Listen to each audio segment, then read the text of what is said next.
Welcome everyone to our SBDC webinar. Today our topic is how to start a business.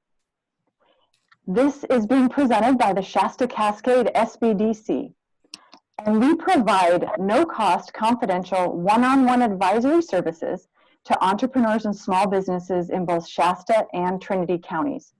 We also offer no-cost or low-cost workshops and webinars just like this one.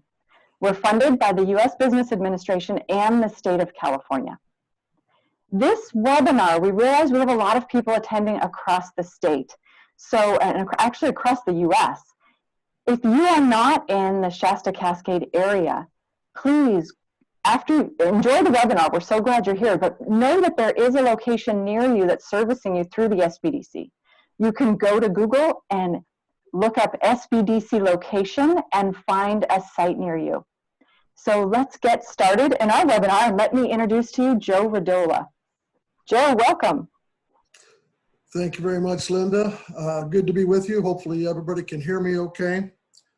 My name is Joe Rodola, and as you can see, I think on the next slide, I'm an old dude. Yeah, the numbers there on the page. Yeah, so 45 years I've been in the credit industry. I was a bank manager and lender for 25. Own my business now. My 10th anniversary actually is coming up for my small business, and I've been an advisor here for 7 years. We're going to kick off today with a guest speaker, Patricia Silva, Trish as we call her. We'll kick off from Caltrans, and go ahead, Trish, and tell us a little bit about what you can help us with. All right, thank you, Joe. Hi, my name is Tricia Silva, and I am the Small Business Liaison for Caltrans District 2 here in Redding. And my job is to educate businesses on how they can do business with Caltrans and become certified as a preferred business and bidder. So I have sent some PDFs that Joe will be able to share with all of you. And one of them is a doing business with Caltrans, selling goods and services. That brochure has a lot of information, just talks about some of the commodities, some of the goods and services that we purchase. We purchase anything from office supplies to construction supplies, electrical supplies, cameras, signs. You know, there's many commodities that we purchase. So if your business sells one of those commodities that we purchase and your business accepts Visa, we have a CalCard program, which is on the back of that doing business with Caltrans PDF, and which allows purchasers, and I have 65 in our district, to purchase with their CalCard under $10,000. So that is pretty handy if your business is going to be able to accept the Visa card, and you might be able to provide our purchasers with what they need. So that is a very good brochure, so please read it. I did send a few more. One is register your business, register to do business with the state. And that basically is what we call Cali Procure. It's our online marketplace for all state agencies. So any business can get in there and register their business. And when state agencies are looking to purchase any service or good over $5,000, they have to submit that event in Cali Procure. So that's an opportunity for you as a business person to see what opportunities might be out there for you. Also, it's where purchasers such as myself and the 65 purchasers in our district go to look for businesses that may sell what we're looking for. So that's also in the PDF. And then there's also a small business and DVB certification PDF. And so what this is 2 state-free certifications that you can apply for. And what happens when you do that in the Cali Procure Marketplace, it gives you a little edge up because we have goals that we have to meet in giving business to a certified small business or DVBE, which is, I know that's a lot of acronyms, but basically it's a disadvantaged veteran business enterprise and then a small business certification. So that information's in there as well. And also my contact information, you can find on the back of that doing business with Caltrans brochure. It has all 12 districts, and I am District 2, so you can find the address and phone number to District 2. So if you need to call me, you just need to call that number and ask to speak to the small business liaison. And I'm happy to help answer any questions, walk through any of the stuff that I just kind of fastly talked about, because it's a lot. But applying, once you are a business and you want to register your business to do business with the state, I can help with that process. I can help with the process of getting certified. It's free. So if you need a one-on-one appointment, or you just need to ask questions, feel free to contact me. And I can give my number too. It is 530-229-0561. That is my direct line.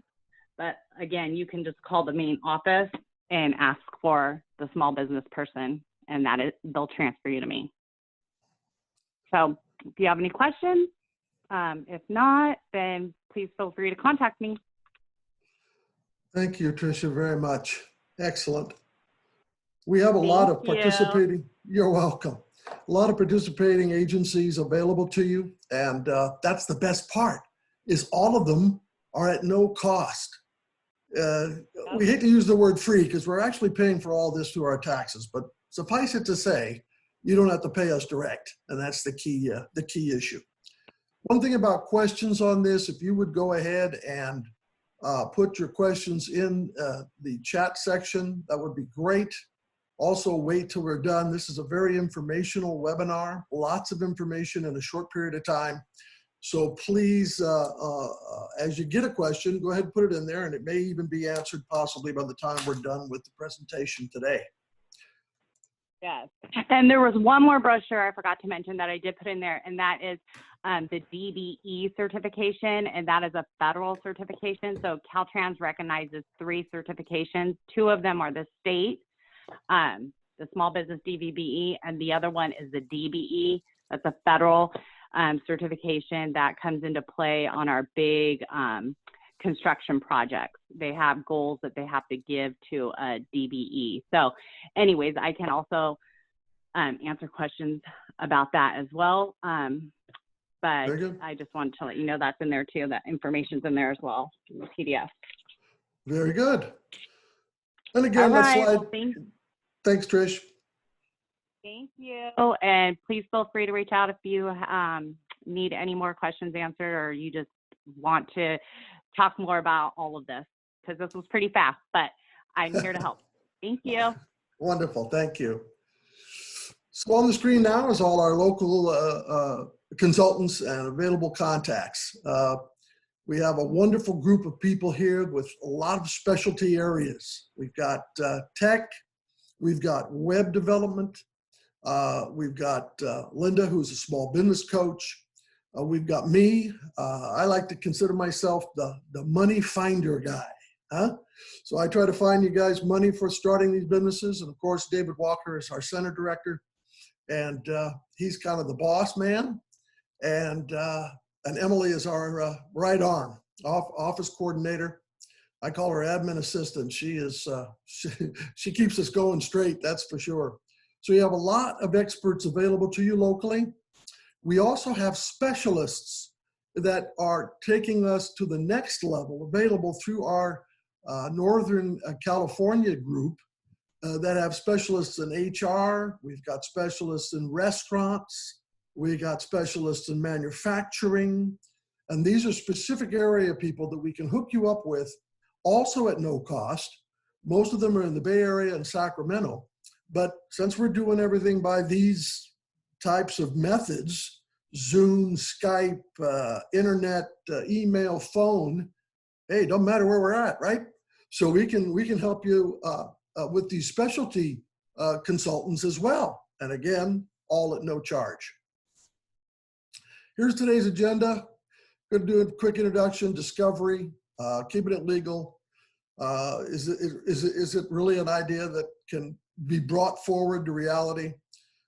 Turning the idea into business, and of course we'll wrap up at the end. Questions will be available at the end as well. And by the end of the course, there you go. So hopefully it'll cover it. I've been teaching this thing now in various forms I like it live, let's be real. I'm normally an animated kind of guy. I'm Italian, so my hands fly. But suffice it to say, we're getting used to this new Zoom method of teaching. And by the end, hopefully you'll be able to understand all these sections. All right, so let's start from the beginning. This again is a how to start a business, right? From idea to making money. That's the whole idea of this class, okay? So let's start with discovery. I like to start with the left quadrant, self-assessment. You got to be able to identify the fact that, gee whiz, do you really want to do this, right? This is probably the most time-consuming thing you'll ever do, especially when you're starting out, because you have all these balls you got to juggle. Business licensing, fictitious name filing, opening checking accounts, finding out suppliers, who you're going to sell to, managing, it's a lot, okay? It's a lot. The first thing, of course, that's always good is, do you have a product people want? That's always a nice thing. And unfortunately, we got to talk about money, because money makes the world go round. It actually is a true situation.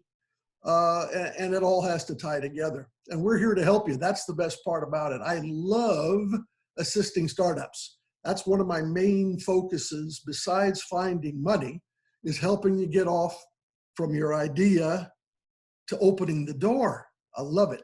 So we'll have a lot of fun doing that together. Are you a good fit? Personality-wise, skills-wise, and again, do you have some dough? Are you the entrepreneurial type, or do you want to work for somebody? Now, key questions, you got to answer those questions ahead of time. Some of our best, the last 7 or 8 years, as I've been dealing with helping startups, the people that have done the best in their opening and starting of their business are the ones that are 100% committed to the project, okay? They basically eat, sleep, live, breathe what they're selling. I mean, that's it. I've got, upon approvals from people that I've had in the past that have been successful, I have people making a food product that believe in that product entirely, took it from their backyard to selling it. Several people have done it that way. Unbelievable. But again, they eat, breathe, live that particular product. Can you sell it? Do you have the personality to tell people how good your product is? All these things come into play. Here's again the 5 core skills. Can you sell it? Can you market it? Can you manage the business? Can you plan? And can you adapt? Let's face it, people. This is one of the times in the history of the United States where adaptability is number 1, right? I really am I'm glad to have the opportunity tonight to talk to you about something fun, because the last 9, 10 weeks, 8 weeks, 9 weeks have not been a lot of fun. We've been doing a lot of assisting to try to help existing businesses to adapt to these changes that we're now experiencing. Me wearing a headset for one, right? Got to adapt. We've had to even adapt our delivery systems. So adaptability is number 1. Maybe kind of cool that you're wanting to start a business now, because you're going to start during adaptation, right? You're going to start where the internet and selling online and Facebook and Instagram and tweeting and all this stuff is going to be much more important technically than it was when I could see you face to face, walk into your store and buy it from you. So in a way, it's kind of an interesting time to start, because you're going to be forced to deal with the automated systems before you open the door. And again, are you an employee or self-employed capable person? Here's some of the thoughts. Employees, obviously, you follow instructions. You normally work a 40-hour week. You have set work schedules. You're paid by the hour or fixed salary, and usually doesn't invest in the company unless you have a 401k, of course. As an employer, you're the instructor. You set your hours, you set your work schedule and their schedule, and you're paid only if the company makes money. So we want you to do that, right? So you have somebody.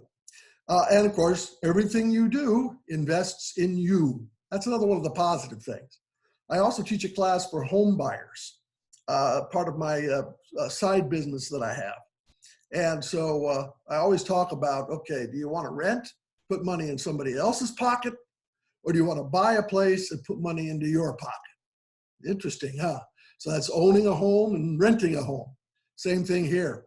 Are you going to buy from a business and put money in their pocket? Or are you going to open a business and have other people put them in yours? Interesting concepts.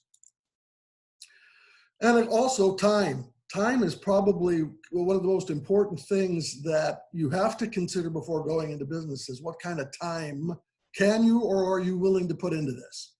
Like I say, the people that have been the most successful in opening a small business, in my opinion, are those that are willing to go 24/7. Yeah, 24/7. My small business, I get calls on a Saturday. What are you going to do if you get calls on a Saturday, right? Best idea or option is to make sure you contact those people within a maximum of 24 hours, right? So sometimes you got to do that. Sometimes you got to do that. Stay in your wheelhouse. What are your talents? Whether it is a job or business you've actually worked in before, or whether it's even a hobby. Some people have actually made pretty good businesses out of hobbies, okay? Turning the hobby into a business. When I opened my business, as you saw, I'm a credit guy, right? Basically 46 years or so total now in the credit industry. I didn't open a pizza parlor, okay? I know nothing about food service. So I stayed in my wheelhouse and opened Joe Rodola's Debt Consulting. Funny thing, it has to do purely with credit, doesn't it? When I asked my wife what kind of business I should open, she mentioned it, you know. I'll stay out of, selling pizzas, credit. So, and there was no credit agency in town that left after they closed the doors of the one I worked for. So credit was my gig. So that's how I opened, and that's how I've been able to stay open for 10 years. Okay, let's go ahead and talk about money. Money, again, is kind of a scary thought, but you got to have some of it. There is no 100% financing in the business world, even in the situation we're in today. So the more money you have, or the availability of money that you have up front, the better off it's going to be for you to open. Because right now, let's be real, the banks are, if they were tight before COVID, they're tighter with COVID, okay? So they're gonna want you to have as much money as you possibly can up front to put into your project. Let's use $100,000 because it's a nice round number. So let's say you needed $100,000 to start your business. You're gonna need 25 to 30K of your own money to start minimum, okay? And then we'll try to hunt you down the other 60, 65. Okay, so it's a math equation. Figure 25 to 30% of project costs you should have. So where do you get that from? Well, hopefully you got your savings account.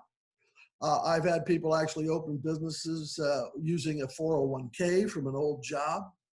Several people have done that. There's something called ROBS, that could be used to actually pull money out of a 401k, do not get penalized for using it, and using that money to open the business. Kind of fascinating. And then what they're saying, what they said, the gentleman I was referring to, actually, he cashed out a $250,000 401k. And this was like 5 years ago. So I said, are you sure you want to give up that retirement to start a business? Well, he bought a restaurant.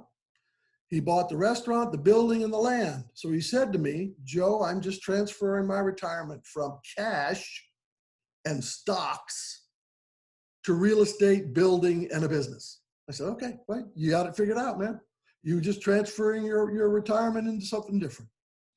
So family and friends, of course, you got grandma, you got Aunt Millie, Uncle Bob, There's going to be some people perhaps in your family willing to go and dump some money into the pot. Peer-to-peer can happen, but not often locally. I'll use the pizza parlor again. You got a buddy across town who's got a pizza parlor, and you go to him and ask for money to start your pizza parlor. Probably the answer will be no. But let's say you have a brother and he's got a pizza parlor in Texas. Well, you're not going to compete with him. You can't deliver a pizza in an hour, right? So your brother might want to help fund your project out here and be a real big help in helping you understand what the pitfalls are of a pizza place. So peer-to-peer can happen, especially out of state. Crowdfunding, Kickstarter, GoFundMe. I've seen it happen with products. It can work. If you've got a product you're trying to start and sell, you can actually use the product as an invite to have people put money into your crowdfunding project, perhaps for the first rollout of that product when it comes off the assembly line. So that's kind of a neat way to do it. I've seen that happen successfully several times. We also have an angel investment group, Shark Tank, if you will, right here in Shasta County. They have switched focus a little bit at the angel group. Very rarely will they do retail or food service. I don't think they'll do it at all anymore. But if it's scalable, if it's a business where you're starting, selling something, making something, manufacturing something, or if it's in the tech world, and they feel that it's got a good chance of taking off, scaling up, maybe eventually get sold for a couple 10 million, they're kind of excited. And they're local investors right here in town, people that you may have heard of or seen around town that are willing to put money into your project. They'll do it differently too. They'll probably take a piece of your profits, perhaps. They don't have actual standard monthly payments like a bank would. And they may take future pieces of what the particular business might be worth in a year or two. So very, very intriguing how they do that. Venture capital doesn't normally happen as a startup, but if you did find somebody, I've got one person that actually has contacts with a sports person, professional sports person, who happens to really like what this person is starting to create and may be interested in kind of tagging on to this particular product. Might happen. Loans. Of course, there's loans, right? So you have those opportunities. Conventional bank loans are tough, as I mentioned earlier, for startups. Have to be real. The local banks, obviously, in Redding, Shasta County are much more attuned to assisting a person than the major banks. And I happen to have worked for one of the major banks, so I can attest to you that Wells, B of A, Chase, and Citi, our bank, are not, they have products. They have products. So they're not as inventive. They're not as outside the box thinking as the local banks. So again, when you come in, because part of this, hopefully this next set of things you'll do is come in and see me, right? Or we'll do it one-on-one like this, either way. You won't be able to see me yet, I think. We're going to try to maybe start doing in-person appointments maybe sometime in June. But for now, we can do this, not a problem. Meet with me individually. We'll talk about what your options may be and where the best spot is, obviously, for you to go to get that dough. But there are small banks in town that could possibly assist. Commercial finance companies, we do not have any locally, but we do have contacts and communications with commercial finance companies in Sacramento.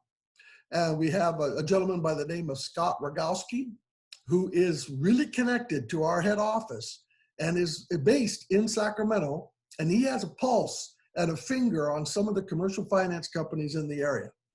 We also have a fantastic connection with Veteran Launch.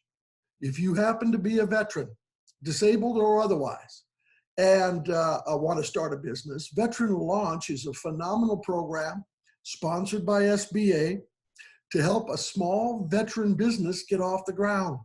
$25,000 to $250,000 availability. Mike McGrain, great guy and a veteran himself. We can hook you up with Mike. He's out of Sacramento as well. So that's also a possibility. Micro enterprise loans. We'll talk a little bit with some acronyms at the end of this program, but just to throw it out early, we do have a micro enterprise lender in Shasta County. A lot of people don't know about it. It's called Superior California Economic Development, or SCED. Many of you may even know the guy that runs the place, Bob Nash, well-known rancher in the community. He has one of the two really cool pumpkin patches here in Redding, Shasta County, off Old Oregon Trail, Nash Ranch. So you got the corn maze and the pumpkins and the kid place. He's got a really cool Halloween scary house thing that he does out there. Well, Bob runs SCED. Guess what? He's the old banker too. So he used to be in the Fresno Stockton area. He's out of the valley. He was an ag lender. Cool guy. Lots of knowledge in the banking industry as well. So micro enterprise loans are between 10 and 50,000. You have to be declined by a bank, or you have no capability of getting money from a bank to go to him. We'll have to take a nice business plan. We'll talk about that shortly. But he's cool because he can do things too that are a little off the norm, like maybe no payments till month 4. See? Or maybe 6 months, half payment, and then you start making full payments in month 7. So they can do things a little different, obviously, than a standard bank. Economic development loans, currently we have none available in the area. We do have an economic development corporation, EDC, in town. They're very helpful, especially in manufacturing, but no lending capabilities. And of course, there are SBA loans. SBA is real busy currently with disaster loan financing. So again, being real, we have the disaster loans. There's 2 of them going, and they're up to their eyes in alligators. But there are 2 types of loans available standard from SBA. It's called the 7A loan program and the 504 loan program. And I'm familiar with both. The 504 is for buildings, commercial buildings. Really cool program. And the 7A is for everybody else. That's startup money, working capital, equipment, desks, computers, you name it, the 7A program covers that.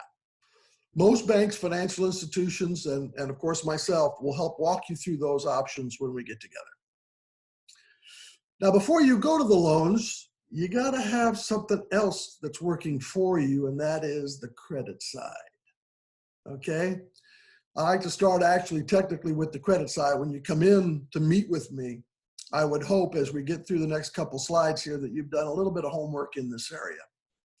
Obviously, I'll educate you about the loan process. I did it for 25 years. It's about the same. Even though I did it in the 70s, 80s, and early 90s, a loan is a loan is a loan. Only difference is we're using these computers more than we did when I started. It was all on paper. I feel like a dinosaur some days. Anyway, so what we'll probably do, if you haven't already done it, obtain a credit report, make sure you know what your score is. We'll help you by, if necessary, help you with credit repair options, and of course, help you with the business plan. So how do you go ahead and find out about your credit? There's several ways you can go, but here's some of the easiest ways you can start in the credit hunt position.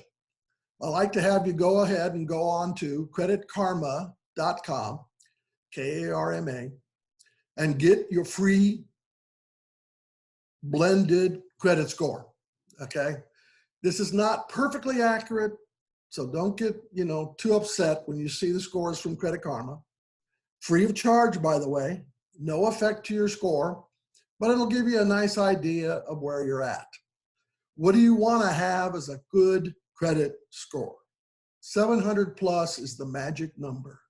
So anywhere above 700 to 850, and by the way, I've never seen an 850, so don't be sad if you don't have an 849 or an 850. I've never had it either, so it's hard to hit. But anything above 700 is great. 710, 750, 780, wonderful. 800. I've met a couple people that had 825s. I basically bowed down. You know, those are hard to hit. That gives you the best opportunity to borrow money at 700 plus. If you're in the low sixes, we're going to work together, try to figure out why it's in the low sixes, and see if we can figure out ways to get it up. Okay, you want to be at least mid 650 and above. And if it's in the fives, we got some definite work to do. Okay, so how do we find out what the score is made up of? If indeed you find out from your score, let's say you're a 620, you pull your score average to 620. I would then, for free, through the SBDC, and you trying to go ahead and start your business, I'd have you go to annualcreditreport.com. Go in there for free and pull. There's actually 3 reports nationwide that you can pull: Equifax, Experian, TransUnion. You can use the annualcreditreport.com website for free once per calendar year to pull these. I have you always pull the Experian report first. It is the old TRW. Anybody who's been around a while, older than probably 50 years of age, might remember what TRW was. That was at one time the only credit reporting agency in the country was a TRW. Experian bought them out way back when. Equifax, TransUnion came on about the late 70s, I guess, 70-ish, 78, 79. Equifax was started because of the car companies, and TransUnion was started because of real estate, specifically the reasoning. They are technically could all be different. They are not necessarily all the same. They do not carry all the time the same numbers, but the Experian has the best chance of having the most stuff. Because Experian and TRW, again, was for credit cards. Credit cards came out really heavy in the late 50s, and Experian, TRW has been around that long, so they got involved in the credit card reporting. So Experian, I like to have you pull it, print it, bring it in, and then we'll go over it together, and I'll give you a written idea on how to fix it. It's kind of cool. I've seen thousands of reports over my life.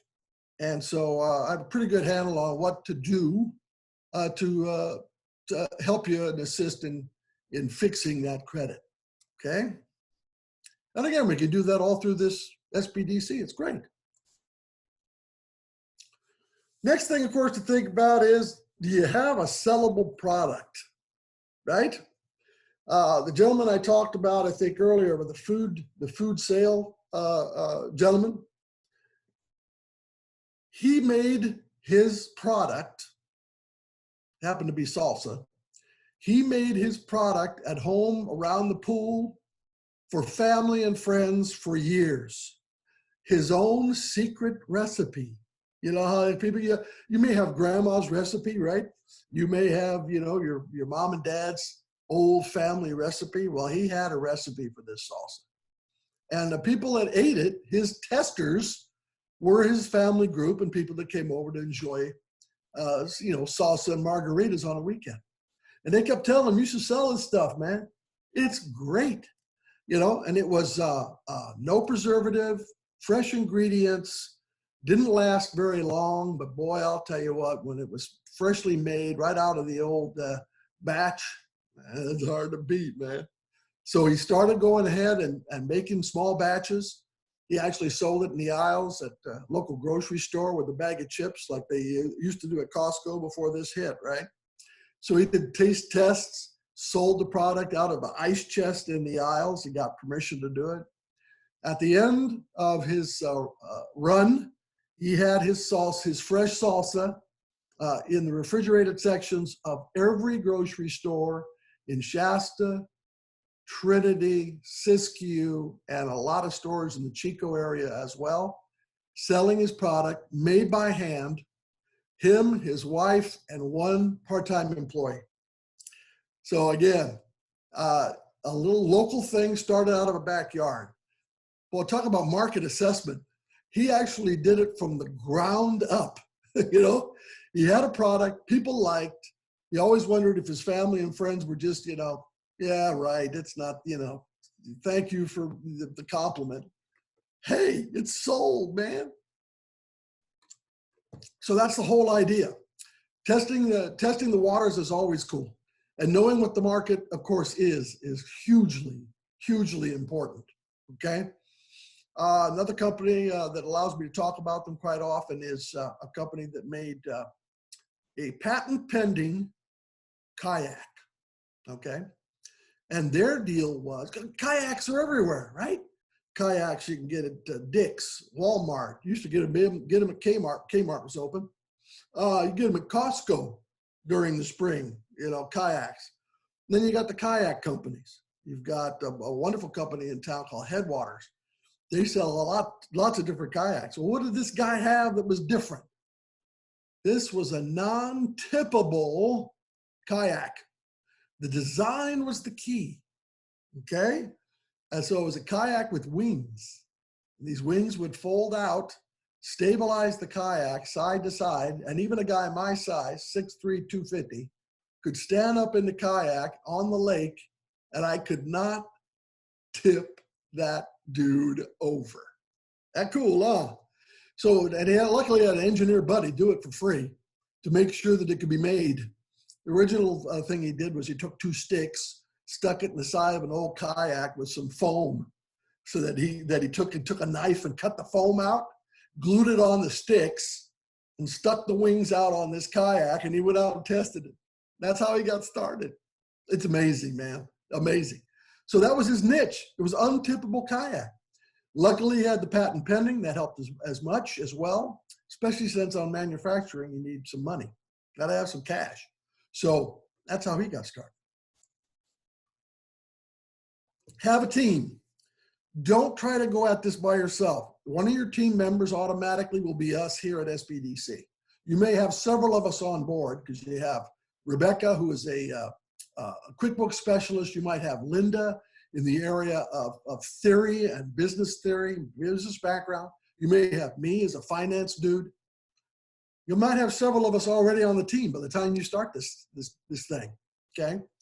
One of the things you're going to want to have is as much assistance, in my opinion, especially now that we've seen this COVID thing happen, in the area of financial management of the business. Have an accounting group, a bookkeeper, even if it's a relative, make sure they understand the books, okay? And become as quickly as possible a real business financially as quickly as you possibly can, which means getting the bank account open for the business, QuickBooks as quickly as you possibly can to get started so that you can track finances from the get-go.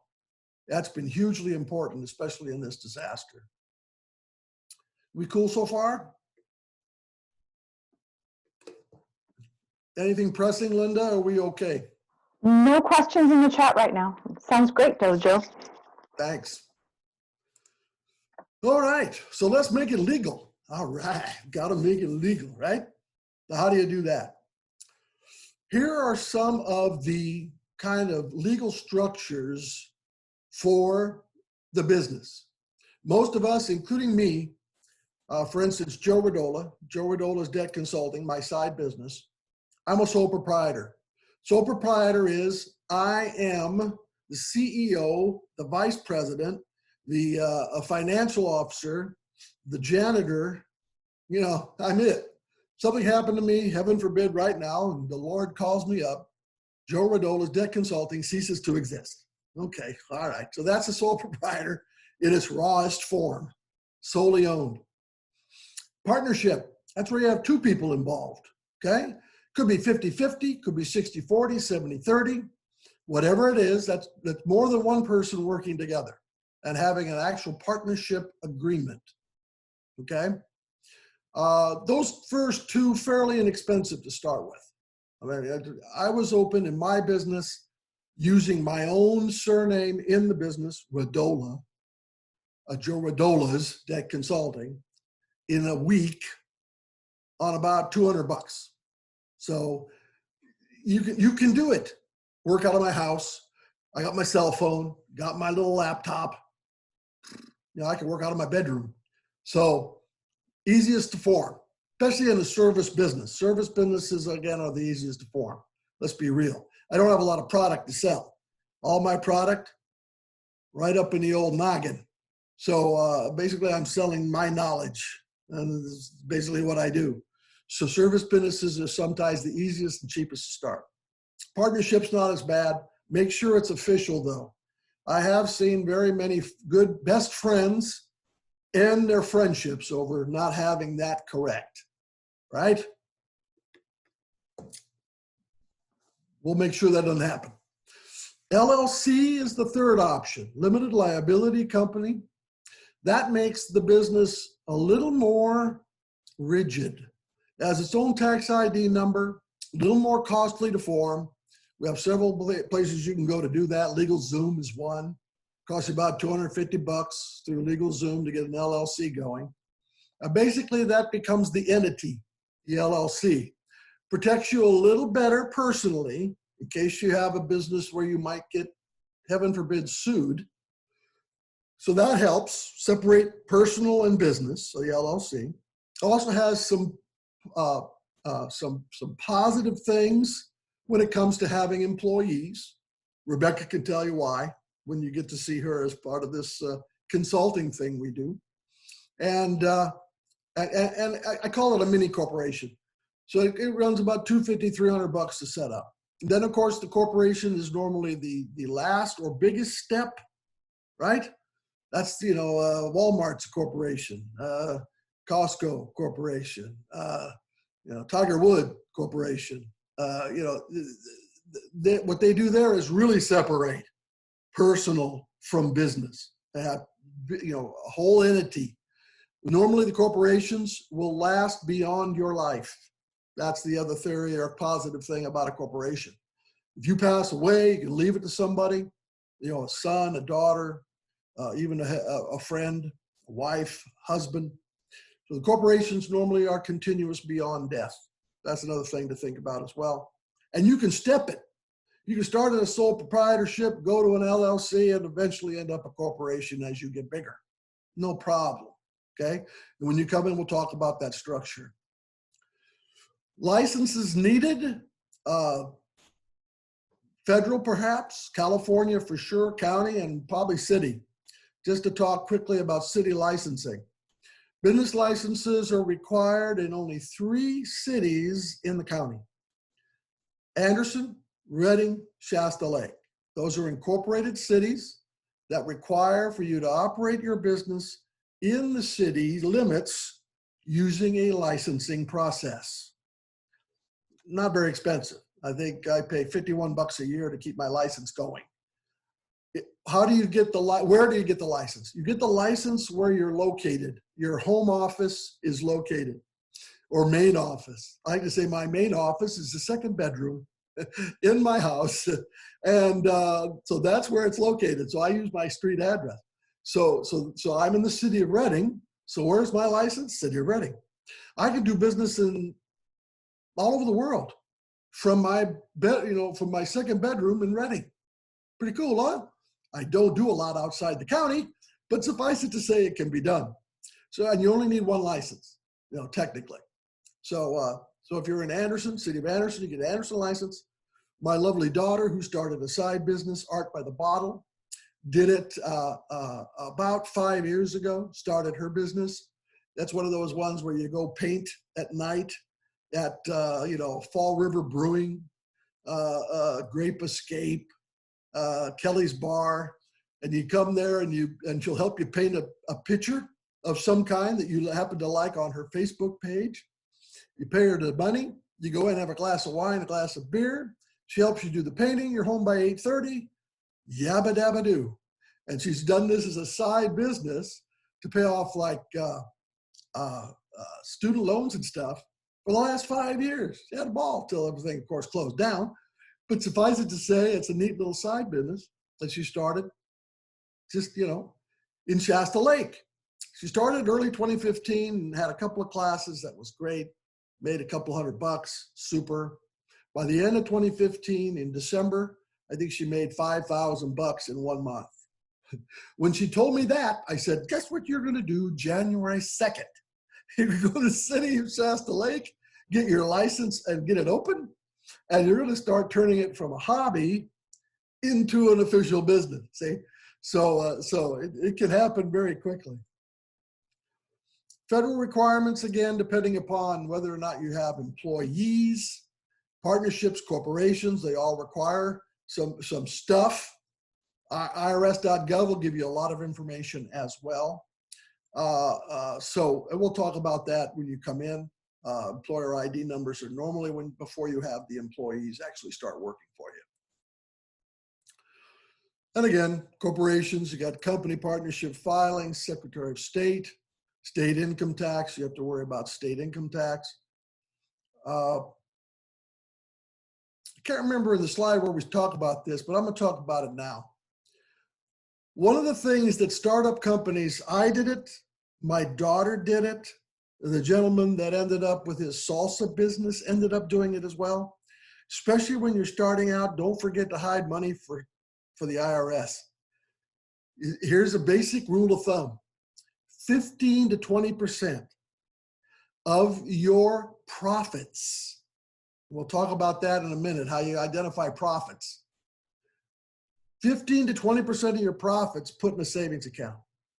Especially year number one, when you're getting your feet wet, hide and protect that money for April 15th. That's a normal day we got to pay taxes, right? Normal time period, except for this unusual year we're in now, July 15th. But normally it's April 15th, so you have to have that money set aside. You're supposed to pay quarterlies, which again, you'll get involved with. We'll talk about that during our interview together. But at least if you have it in a savings account, April 15th won't come and go whack upside the head. As I've had that happen a couple times, you don't feel very good, which means that I didn't put enough aside for April 15th. And believe it or not, it's not the tax that gets you in trouble. It's the self-employment tax that gets you in a bind. Basically, what you're paying in the self-employment tax is your Social Security, right? The Social Security tax.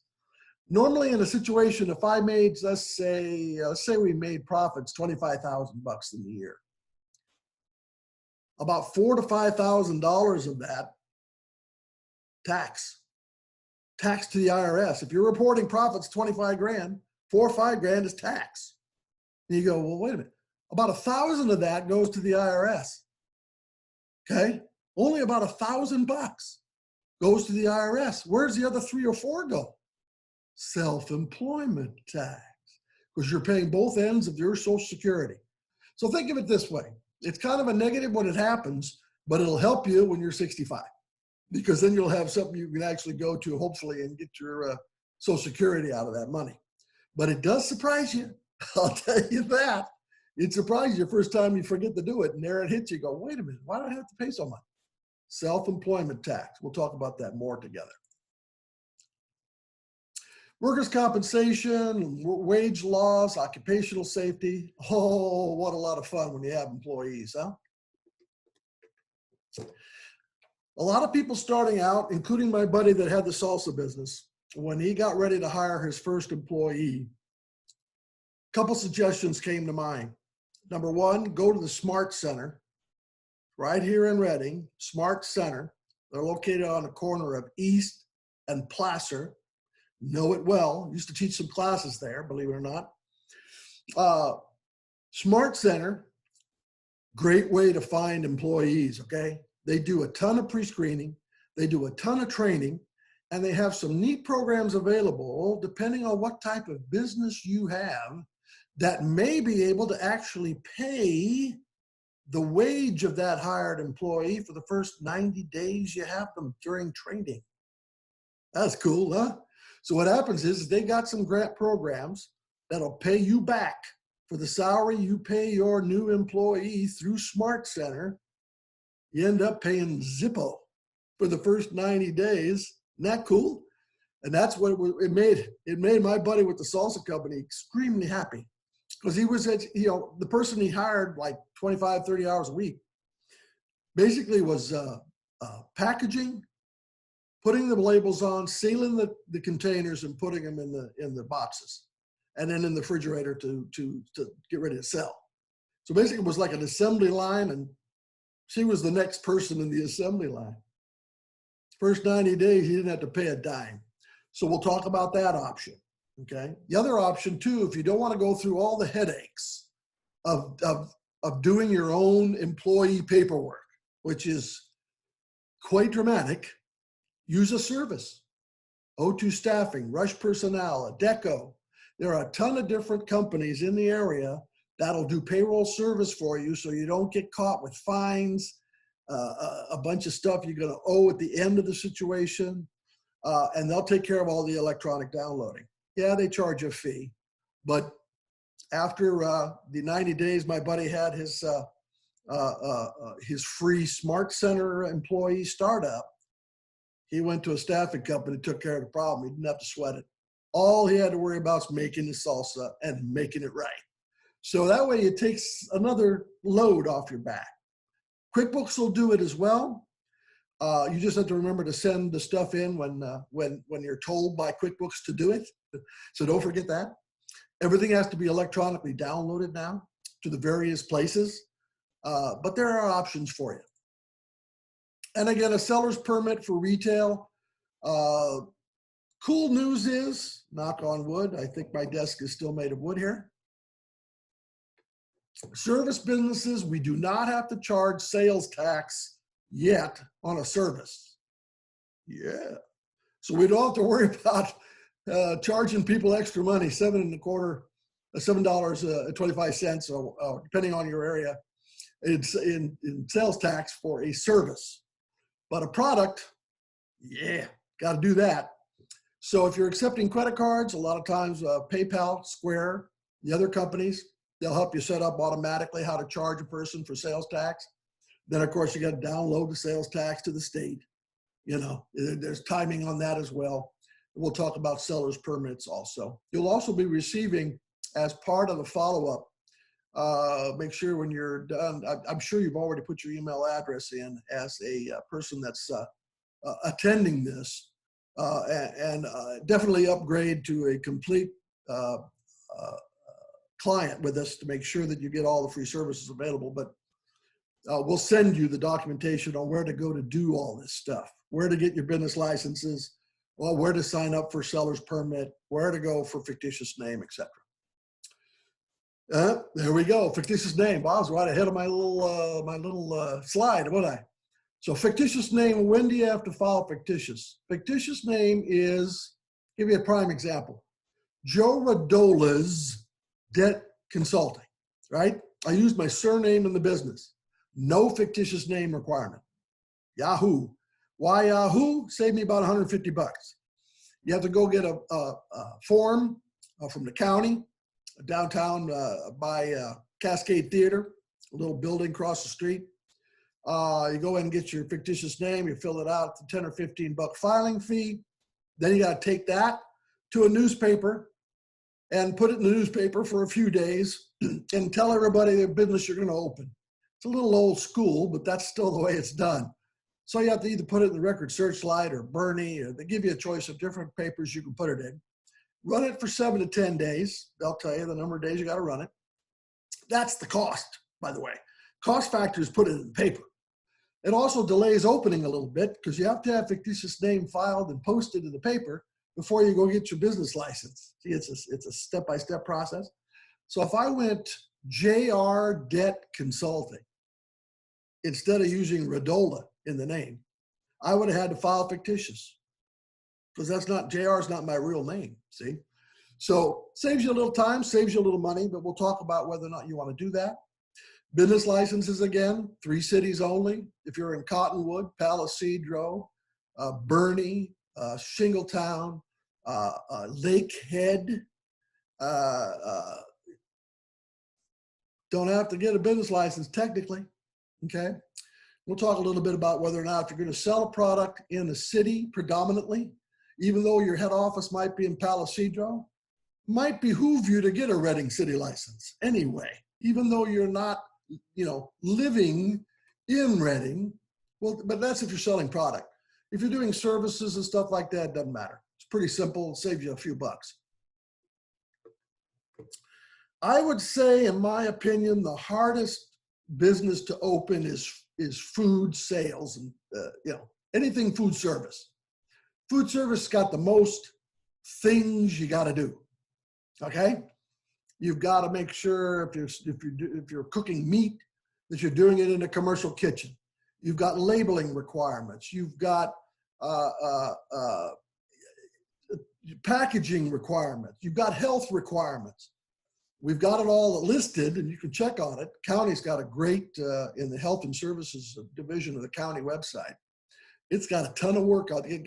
Food trucks, hot dog vendors, cottage food industry. You're actually making stuff in your house to sell. Tells you all the rules and regs right there. And of course, we'll walk through it when you come in to see me as well. And technically, it's kind of neat in a way because people that are going into food service now have a fun capability they didn't have 5 years ago. And that is our good buddy, Karen Christensen, has a company called Sizzles. And Sizzles is a rentable commercial kitchen downtown. And we didn't have that a few years ago. I'll tell you that right now. She decided to go ahead and lease out the building that used to be the ice cream place on Placer. Used to be, what was the name of that place? I can't remember. Leatherby's. Thank you, Linda. I appreciate that. Good old Leatherby's. Leatherby's ice cream. And it went out of business several years ago, tried to become other businesses along the way. She decided to take it over and build 4 commercial kitchens inside that building. So you can go and lease it by the day, lease it by the month, lease it by the hour, technically, to be able to legally make your product for sale. She now has also opened up a retail store with refrigeration units in it, so you can practice selling your product before you leap into the larger market. Cool place. So we'll hook you up with that as well. Karen Christensen Sizzles. You can look it up online. It's phenomenal.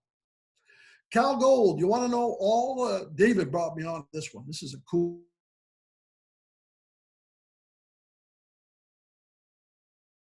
That you're opening your business in. The type of business you're opening in the second line here. Hit search. It'll give you a list of all the potential certifications, licenses, rules, and regs that you might need to open your business. That's cool. Again, you can find it very simply online. It's a super place. Doing on questions. We got anything pressing, Linda? I have a couple that came in earlier. Would you like me to ask you now, or do you want to wait till the end? Let's see. Let me try to catch up a little bit here. I'm long-winded today, so let me do that, and then we'll get to it later on. How's that? Sounds great. Thanks. Thanks, Linda. Obviously, from idea to reality, testing the idea. Obviously, does somebody want what you got? That's hugely important. Is it viable, especially money-wise? Can you pull it off? Do you need $1 million? Do you need $500? Easier with 500 than $1 million, no doubt about that. And can you produce or get the out on the market? How difficult is that going to be? Those 3 things are hugely important. Of course, it's best to be right in that little heart right there, isn't it? Better to be in the middle. There's your best business model. They want it, you can make it, and you got the money to pull it off. And again, wants and needs, they're going to solve a problem. Hopefully you've got, the guy that had the untippable kayak. The hunters, fishermen, abalone divers,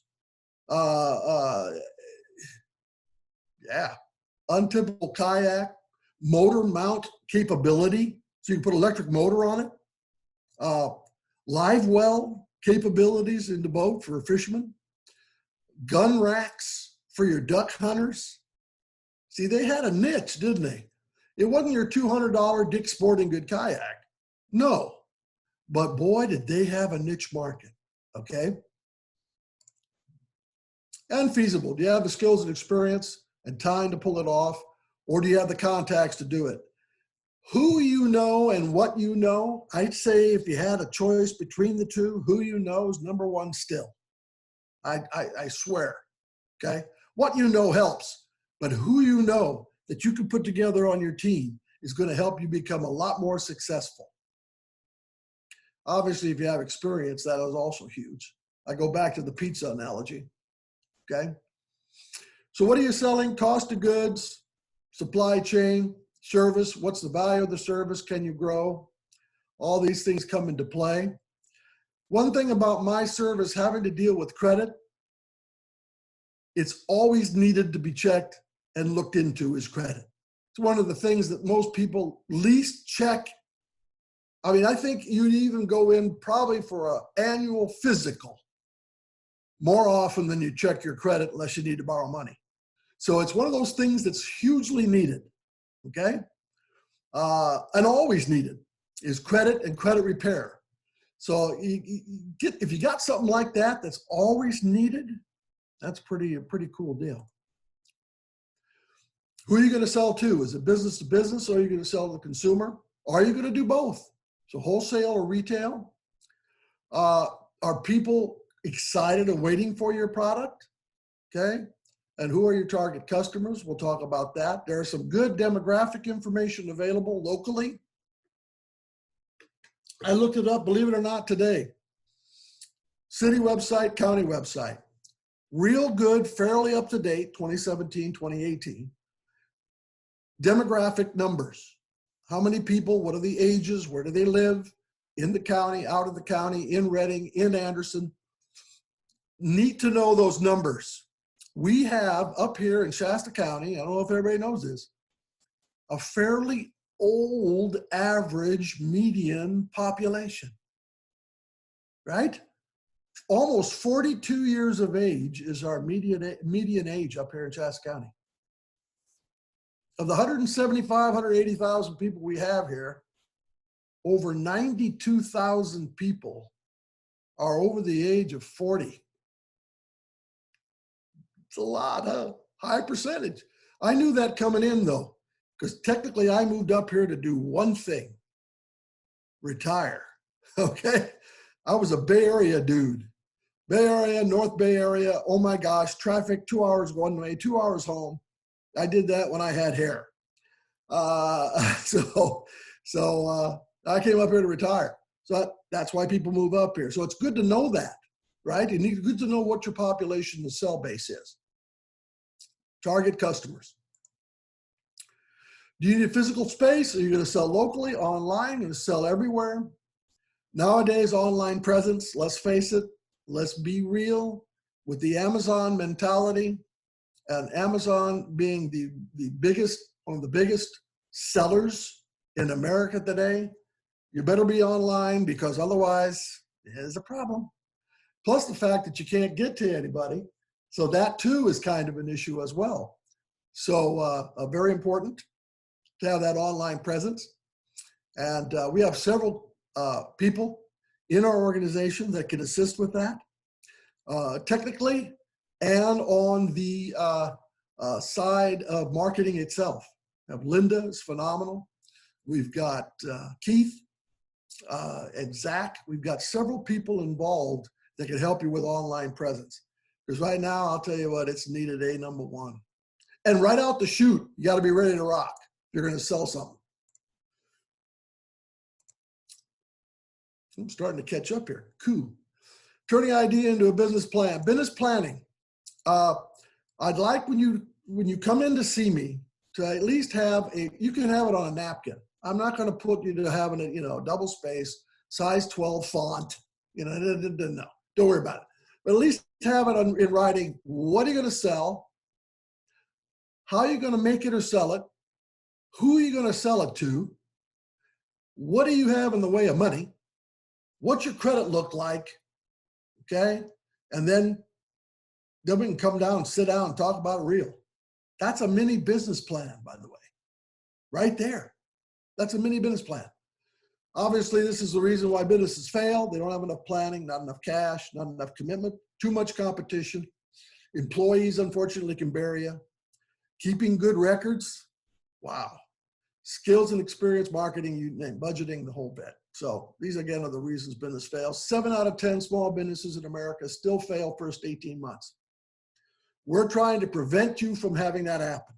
That's what's cool, is we're here, not charge you a dime, to help you get through that first 18 months, get you to the first 2 to 3 years. Ha-ha, and you start running, right?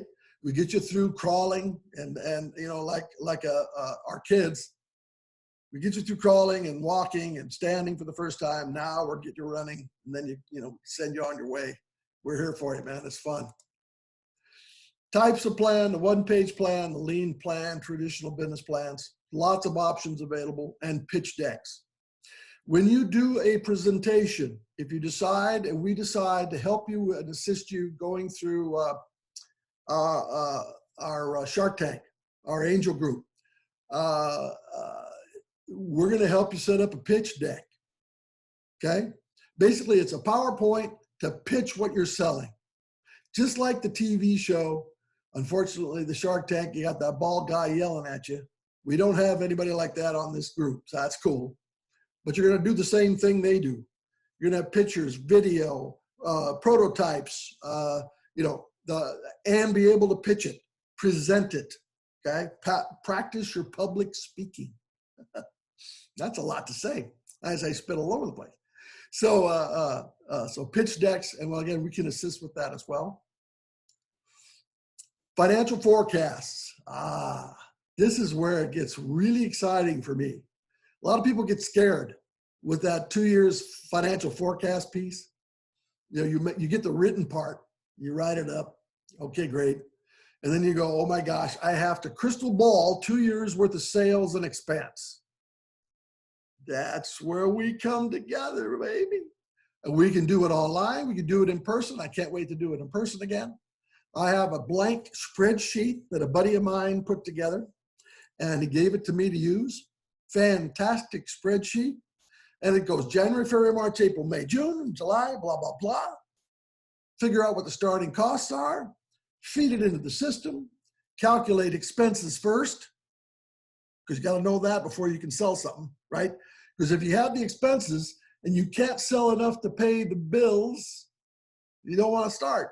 So we work the expenses first, we run it, throw it up against the wall, see how many people are going to buy your product at X amount of dollars. It's a gas. I love that, okay? I can't, you know, I can write a sentence, but I can't write paragraphs very good. But boy, for that financial forecast, we're going to have a good time, okay? I'll help you with that project. Very important. Break-even point, you need to know that. That's what helps you with the expense side first, by the way. The expense side first will tell you how many of these do you need to sell in a month to break even, right? So you need to know the expenses. Got to have them. Because if these sell for X amount and you're going to sell 100 of them, is that enough? So cool stuff. We'll do it together. We'll figure out the break-even point, and then we're going to figure out how much money we can put in your pocket, because you got to pay for your other stuff too, right? This is a little small, but this is probably, as a sole proprietor, the most important tax and official document that you'll ever make in your business. And one of the things we're going to do later on in the month, if not early June, I'm going to walk you through a class on how this works. It's called a Schedule C. The Schedule C for taxes, most important document that you're going to produce. It also is the document that ends up in your personal tax returns, showing your business at the top of the page, your tax ID number for the business, how much you sold for the year, minus expenses, equals line 31. Line 31 on this particular document is net profit or loss. Okay? That's where the rubber meets the road. Tell you that right now. So we're going to help walk you through that in the class. It's about a 15 to 30-minute class I'm going to have later on. Online, it'll be available to you on video online. We have a new YouTube channel that's coming, that's open as we speak. Shasta-Cascade SBDC. So we're YouTube. We're coming very, well, I'll tell you what, huh? I wished I had the hair, but since I won't be on video. But we're going to have video on how to do this particular document and form. Your tax preparer, and there are a ton of them in town, I can tell you that, they make this up for you at the end of the year. QuickBooks can be used to prepare this document as well. Even if you use QuickBooks as your tracking device for profit and loss, this is the one that's a sole proprietorship that tells the IRS how much money you've got to give them. That's for your IRS tax and your self-employment tax. Line 31 is the one that is what's calculated to come up with your taxes that are owed. So Schedule C, it's also the one that we're finding has been a big problem for our existing businesses in getting some of the funding that we've needed for the disaster loan program. So that's why I'm doing a lot more promoting of the Schedule C process. Since most businesses start out as a sole prop, that's why Schedule C is hugely important. Here's a bunch of other wonderful small business support organizations in town. SCED we talked about, Superior California Economic Development. They got those small available loans for people that can't get money from standard banks, financial institutions. They also are our 504 SBA loan group to help you buy your office building. I would love to get you to a point where you're ready to buy one of those babies. We'll hook you up with SCED to get that 504 loan. It's phenomenal. SCORE, Service Corps of Retired Executives, another group that can do a lot of help with you, especially business planning. If you're a female-owned business, we have a wonderful women's business center here at Jedi. Tricia runs that. She's the executive director at the WBC Crosstown. Wonderful lady. And she can help you become a certified woman business also. EDC, we talked about, Economic Development. Todd Jones. Tony Giovanello, another fellow Italian. I like it. Runs the EDC. They can help, especially in manufacturing. PTAC. Tricia earlier today talked about procurement. These guys are a sister company of ours on the coast that'll help you become certified, especially if you're a veteran or disabled vet. I send you to them to help you get the T's crossed and the I's dotted so that you get the right process for the application for certification. Then you can apply and go after some of these government contracts, okay? Give you an example. If I have a water truck, I'm a non-vet. You have a water truck, you're a veteran, okay? Fires hit. Guess who they're gonna call first? They're gonna call you because you're a certified veteran. I'm down the list. They call me last. See? So certification becomes cool. Smart Center we talked about, they're the ones that can get those employees from that can maybe assist you with some upfront money to get you through training. And never discount the Chambers of Commerce. We have several of them in the county. Anderson, very active. Reading, super active. And Shasta Lake, smaller group, but they're active as well. Join the chambers, get your name out, get on their websites. One of the cheapest ways to advertise your business that we have in the local area, especially if you're selling, like me, Joe Rodola's Debt Consulting. I'm really kind of selling to Shasta, Trinity County, maybe a little Siskiyou, maybe a little Tehama. That's all I do, right? Chambers, great, because they get the name out, the word out, you become known in the area. I probably have in the Reading Chamber currently about a dozen different businesses and people that I've helped assist to get started, and now they're main chamber members. It's a lot of fun, man.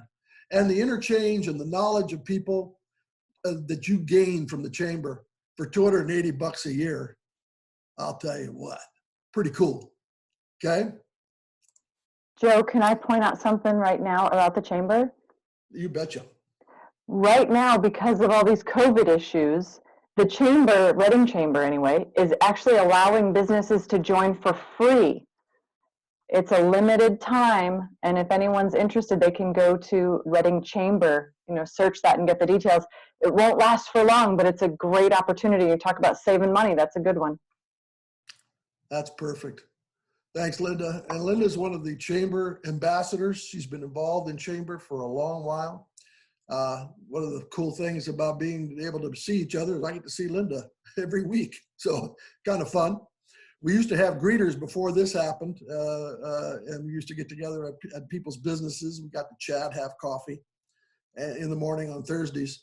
And we'll do it again sometime as soon as we get through this mess.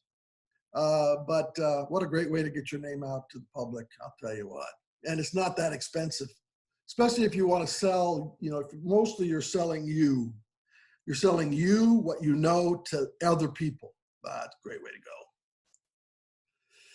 Next step, of course, one-on-one advising, right? We can talk to you. We can set you up with the different people. We have a ton of other classes coming, webinars, amazing. Rebecca, our QuickBooks specialist, super duper QuickBooks person. She has a 3-dayer QuickBooks training session that's coming up. I think the end of the month's the next one. It'll knock your socks off. She is great with QuickBooks. Okay, and that's probably one of the #1 software tracking, accounting tracking devices for small business in America today. And she's a trainer, QuickBooks certified trainer. So amongst all the other classes that we're offering. Our YouTube channel has several, we have called the 60-second, otherwise known as the quickies. We have 60-second videos on a lot of topics, and you can go there for that. We're about to have our 15 to 30-minute mini sessions on individualized types of subjects that I'm going to be participating in as well. So again, we're getting this. One thing about COVID-19, it forces you to become, your online presence has to be increased and quickly. So that's what happened. So, and here again are the ways to get us a hold of us, ways to get a hold of by phone through our SBDCSC.org website. We also have the ability here on americasSBDC.org to find yours in the local area, especially if you're calling from outside of our zone. We only do cover Shasta and Trinity counties, really, because we don't want to overstep everybody else's territories, right? There's an SBDC that covers every county in the United States, including Puerto Rico and a couple other islands off there. So there's a lot of us around to assist. So these are some of the contacts. Okay, Linda, let's go ahead and let's get some of the questions that we have available here. Let's see if there's something we can get answered. Sure. Okay, so we have, Sierra says, back to the accounting. At what point, when you just start out, should we hire the bookkeeper or accountant? Immediately? I think we're going to be upcoming with that, with those little short videos and so forth about this. We'll talk obviously about it when you come in to do your startup. The sooner the better, obviously. We don't want startups to be in the shoebox with the slit in the middle where you're putting the receipts for very long, right? That's how I started. That's how many businesses start. You get the shoebox, you wrap it in paper, and you put a slit in it, and every time you buy something for the business, you put the receipt in the box, right? So we want to get you out of that as quickly as we possibly can, okay? We also here have a nice little Excel spreadsheet blank that is a fill-in-the-blank P&L monthly. And it's kind of fun. I actually used it first 3 or 4 years I was in business. When I got out of the shoebox, I would take the receipt immediately to my laptop, pull up this Excel spreadsheet, and it was for supplies. I'd put the number in the supplies. it was for rent, I'd put the money into the rent expense column of this Excel spreadsheet. Put the income at the top, subtracts it out for you, gives you an immediate profitability for the month. You can do that too. So we'll talk about those options, but the sooner, obviously, the better. And we want to get you on the numbers as fast as possible. One of the main keys too is don't wait at all to get the business checking account open. I was a bad boy, all right? Took me 2 years to open up my business account. I ran everything out of my personal because I did Joe Rodola's debt consulting. The bank wouldn't stop me depositing the checks. Not good for separation, is it? Because I couldn't prove how much I was paying Joe. That's the key. You got to be able to show how much you are getting if you're not an employee, sole proprietor, right? So separate bank account, hugely important. And Joe, when you mentioned fictitious name statement, by the way, everyone, Joe helped me start my company almost 7 years ago. So Joe, it's been so much fun watching you do this because all the enthusiasm you have for everyone is exactly what you had for me when I started my business. But the fictitious name statement, I had to go through all of those steps before the bank would allow me to open my account.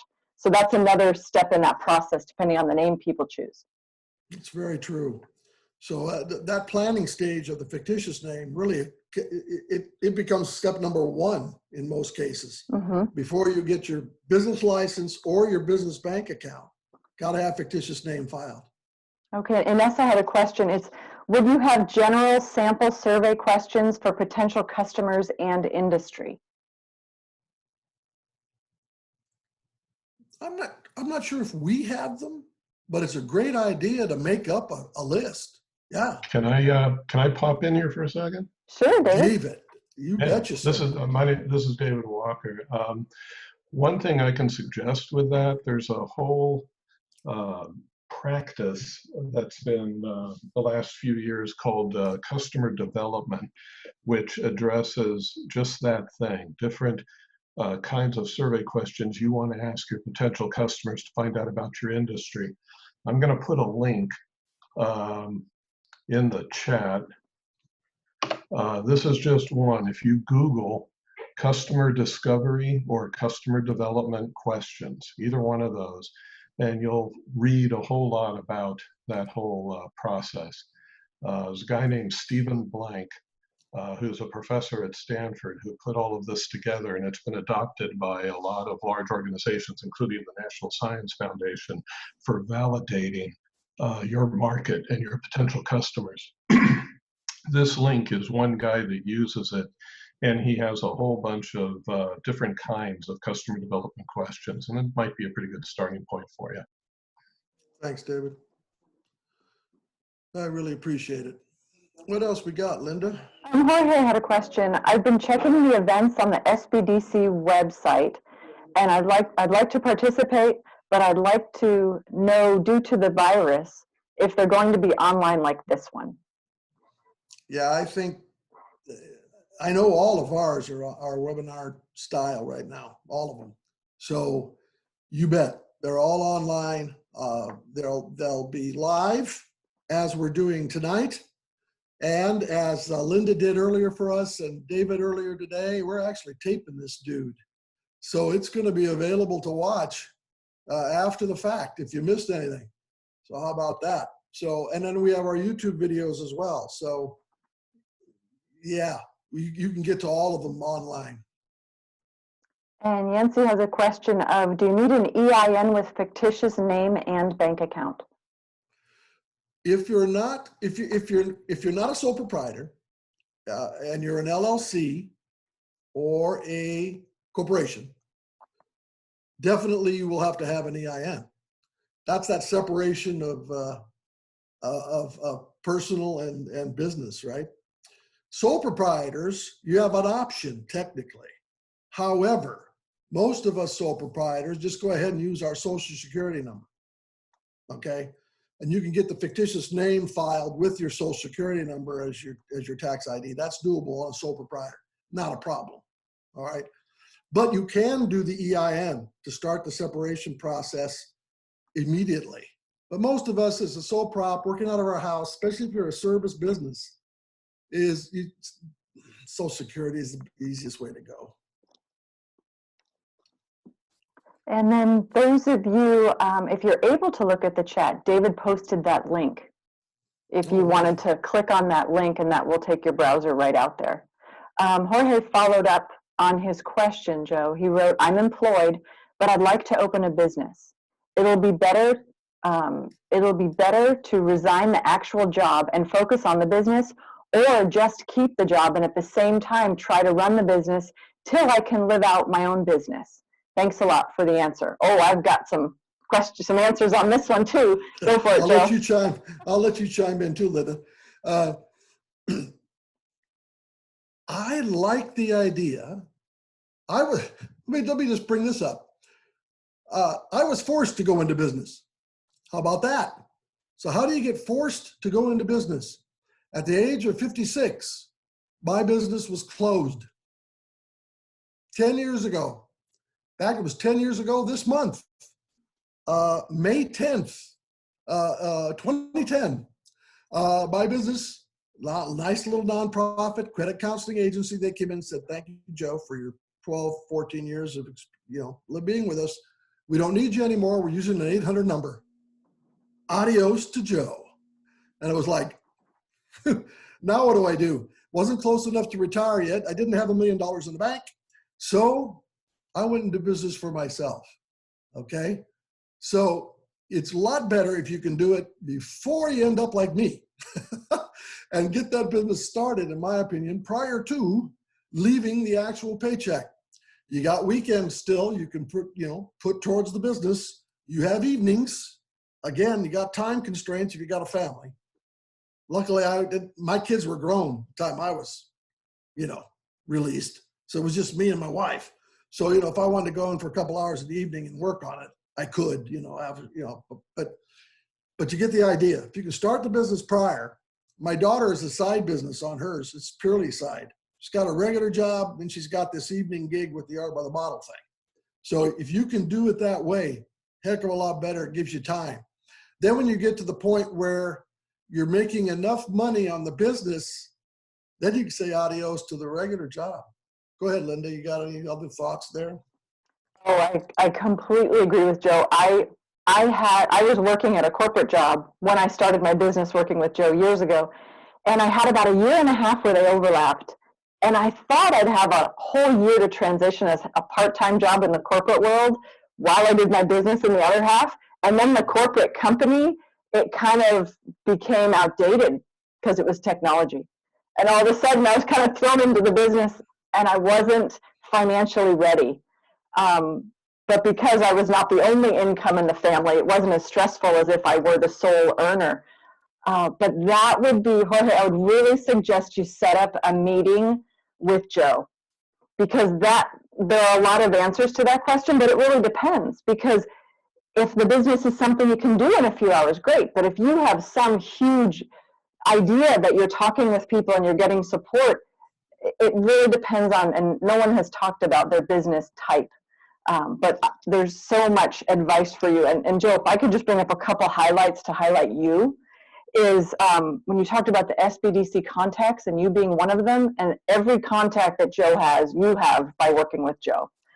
And the beauty I had of starting with the SBDC is it allowed me to get it right from the beginning. I didn't have to come back and clean up the broken glass. SBDC helped me get things started from the beginning. And then QuickBooks. Learning QuickBooks right away. And if you're interested in QuickBooks, just to let you know about training, Rebecca is training in QuickBooks at the end of the month. There's 2 versions of QuickBooks. There's QuickBooks on a desktop, and that's what she's training the end of this month. And then there's QuickBooks Online, which is a different enough she teaches them at separate moments. That she does, so she alternates them every other month. But I've used QuickBooks Online for a few months, and I attended her training last month and was amazed at the clarity she brought to me. So just wanted to get that in. Here's a question from Sierra. Are there business grants instead of loans available? There may be, depending on the type of business you're going into. There are not a lot of local grants available for startup businesses. However, our illustrious leader, David, has connections with a grant program for specialized types, especially if you're doing something that, David, you can jump in anytime you want on the SBIR if you're still hanging on there, buddy. Yeah, I'm here. There are some business grants available. They're tough to get. They're very narrow in focus, and they're competitive. The largest and longest lasting, oldest, I guess, grant program that's out there is called Small Business Innovation Research. And if you have an idea for your business that is that has some research and development still to go, but that has a good commercial opportunity, you can get a lot of funding for it if it meets those criteria. Send an email to Emily and ask to talk to me about that. She can make a time for us to have a phone call and have a chat about that offline. And it might be time for us to do another grants webinar, perhaps. I was thinking about that the other day. It's been about 6 or 8 months since we've talked about that. Maybe we'll put one of those together. But yeah, contact Emily and have her set up a time to chat with me about your specific needs there. Thanks, David. That's great. He is the man when it comes to SBIR, I'll tell you that. We also at EDC have they do startup weekends. Obviously, it was before all this occurred with the COVID stuff, but obviously we're going to do this again.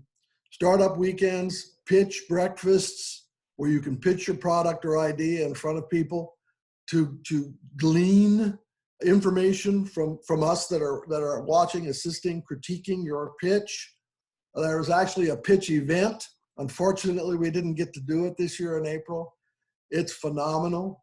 Last year in 2019, at this pitch event, the startup event, over $350,000 in startup funds from the Angel Investment Group were given out in that one day. Most of it was manufacturing. Most of it was making stuff. It was great. And we were getting excited about going to this year's, and boop, this happened. So, but they'll do it again. And the EDC's involved with that. It's pretty cool. Any last quick ones there, Linda? That has wrapped up our questions. And then, Great. Joe, I'll give you a minute to talk at the end, but if I can just let people know, you are going to receive an email from Emily in a couple days, and she'll have the recording for this webinar available for you. And also, what's really important is there's going to be a survey in there as well. And if you could please complete the survey, because it's not magic that you get this information for free. This is your tax dollars at work, and we need to prove how we're using that money, and your feedback on the survey. Survey means so much to us. Also, in that survey, it's going to ask, what other training would you like? What other information do you need? And we'd be happy to customize training for you. And Joe, I'll hand it back to you and let you wrap us up for the night. That was a great night. Thank you very much, Linda, David, wonderful. Tricia. And again, thank you all for listening. We're here for you.